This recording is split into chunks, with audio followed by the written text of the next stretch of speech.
Hello everyone, welcome back to GK today. मेरा नाम है रजनी और आज मैं आपको नेशनल डिजिटल यूनिवर्सिटी के बारे में बताने जा रही हूँ। क्या ये शिक्षा में क्रांति ला सकती है? चलिए शुरू करती हूँ आज का नया टॉपिक। कोविड महामारी ने यूं तो समाज से सभी हिस्सों पर असर डाला है, लेकिन शिक्षा के क्षेत्र पर इसका कुछ अलग ही प्रभाव पड़ा है। स्कूल और कॉलेज महीनों तक बंद पड़े रहे और ऑनलाइन एजुकेशन की ओर लोगों का ध्यान गया। एक तरह से डिजिटल एजुकेशन ही वो कड़ी है जिसने आपदा के इस काल में भी शिक्षा की निरंतरता को बनाए रखा।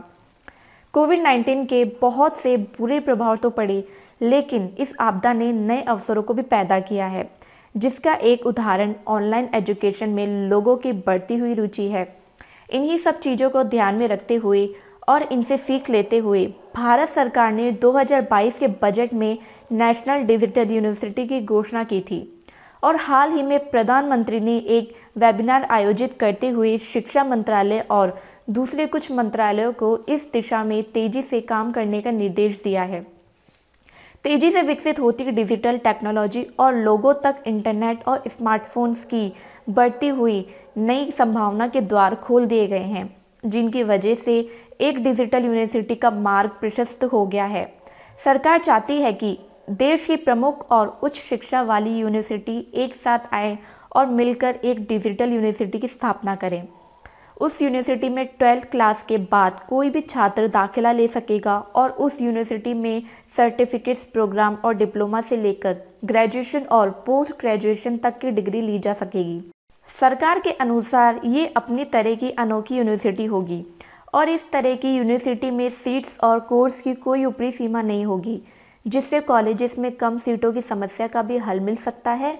अक्सर ऐसा होता है कि प्रभावशाली छात्र सिर्फ 1-2 नंबर कम रह जाने की वजह से अपनी शिक्षा पूरी नहीं कर पाते हैं या फिर अच्छी यूनिवर्सिटी और कॉलेजेस में दाखिला नहीं ले पाते। कभी कभी आर्थिक परेशानी या किसी घरेलू जिम्मेदारी की वजह से भी लोगों को इस समस्या का सामना करना पड़ जाता है। ऐसे में एक डिजिटल यूनिवर्सिटी जहां पर IIT, IIM जैसे विश्व स्तरीय संस्थानों के शिक्षक एक साथ लाखों लोगों को अपना ज्ञान बांट पाएंगे, तो उसका सकारात्मक प्रभाव समाज और देश के हर हिस्से पर पड़ेगा। जहां सिर्फ एक परंपरागत शिक्षण संस्था और विश्वविद्यालय खोलने में करोड़ों अरबों रुपयों का खर्च आता है और उनमें सीट्स भी लिमिटेड ही रहती है, वही एक डिजिटल यूनिवर्सिटी जिसकी कल्पना की जा रही है वो एक साथ असीमित छात्रों को बहुत कम खर्च में शिक्षा दे सकती है। हालांकि ये सब सुनने में बहुत अच्छा लगता है, लेकिन डिजिटल शिक्षा के आगे भी बहुत सी चुनौतियां हैं, क्योंकि पारंपरिक शिक्षा को पूरी रिप्लेस नहीं किया जा सकता है और उसका अपना अलग महत्व है। इसलिए डिजिटल शिक्षा पारंपरिक शिक्षा की सहायक हो सकती है, लेकिन विकल्प नहीं। फिर भी ये कहना गलत नहीं होगा कि ऐसी कोई यूनिवर्सिटी खुलने से नए अवसर और शिक्षा के स्तर में बढ़ोतरी तो होगी ही।